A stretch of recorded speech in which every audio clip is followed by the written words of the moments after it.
தமிழகத்தில் மக்களவைத் தேர்தல் ஏப்ரல் 19ஆம் தேதி நடைபெறவுள்ளது.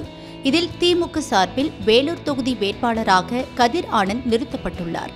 இவருக்கு வெற்றி வாய்ப்பு எப்படி இருக்கும், இவர் கடந்த முறை மக்களுக்கு செய்தது என்ன என்பதை காணலாம்.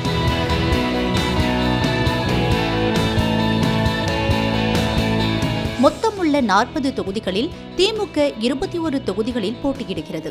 அதற்கான வேட்பாளர்கள் பட்டியலும் அறிவிக்கப்பட்டுள்ளது. அதில் கூட்டணி கட்சியான காங்கிரசுக்கு 10 தொகுதிகளும், கம்யூனிஸ்ட் கட்சிகளுக்கு தலா 2 தொகுதிகளிலும், விடுதலை சிறுத்தைகள் கட்சிக்கு 2 தொகுதியும், மேலும் மதிமுக, முஸ்லிம் லீக், கொங்கு மக்கள் தேசிய கட்சி ஆகிய கட்சிகளுக்கு தலா 1 தொகுதியும் ஒதுக்கப்பட்டுள்ளது. இந்த நிலையில் திமுக போட்டியிடும் 21 தொகுதிக்கான வேட்பாளர் பட்டியலை வெளியிட்டுள்ளது. அதில் ஏற்கனவே எம்பி பதவிகளில் உள்ள 10 எம்பிக்களுக்கு மீண்டும் போட்டியிட உள்ளனர். மீதமுள்ள 11 தொகுதிகளில் புதிய முகங்கள் போட்டியிட உள்ளனர். பல தலைவர்களின் வாரிசுகளுக்கு வாய்ப்பு மறுக்கப்பட்ட நிலையில் வேலூர் தொகுதியில் கதிர் ஆனந்திற்கு மீண்டும் வாய்ப்பு வழங்கப்பட்டுள்ளது. வேலூர் தொகுதியில் கதிர் ஆனந்துக்கு சீட்டு வழங்கப்படுவது சந்தேகம் என்றே கூறப்பட்டு வந்தது. காரணம், 2019ஆம் ஆண்டு நடந்த மக்களவைத் தேர்தலிலும் அதிமுக கூட்டணி வேட்பாளரான ஏசி சண்முகத்தை சொற்ப வாக்கு வித்தியாசத்திலேயே வீழ்த்தினார் கதிர் ஆனந்த். இதற்கு வேலூர் மாவட்ட திமுக நிர்வாகிகள் பலரும் அப்போதே எதிர்ப்பு தெரிவித்து இருந்தனர். இந்த எதிர்ப்பால் அரக்கோணம் தொகுதியில் போட்டியிட்டு வெற்றி பெற்ற ஜெகத்ரட்சகன் வேலூர் தொகுதியில் போட்டியிட வாய்ப்புகள் அதிகம் என பேசப்பட்டு வந்தது.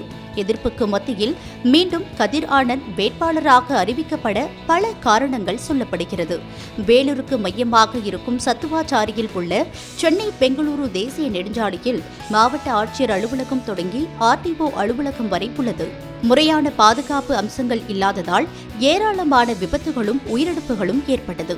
தேசிய நெடுஞ்சாலையை கடக்க நீண்ட காலமாக சிரமப்பட்டு வந்த நிலையில் இப்பகுதி மக்களின் நீண்டகால கோரிக்கையாக இருந்த சுரங்கப்பாதை அமைக்கும் கோரிக்கையை கதிர் ஆனந்த் நிறைவேற்றினார்.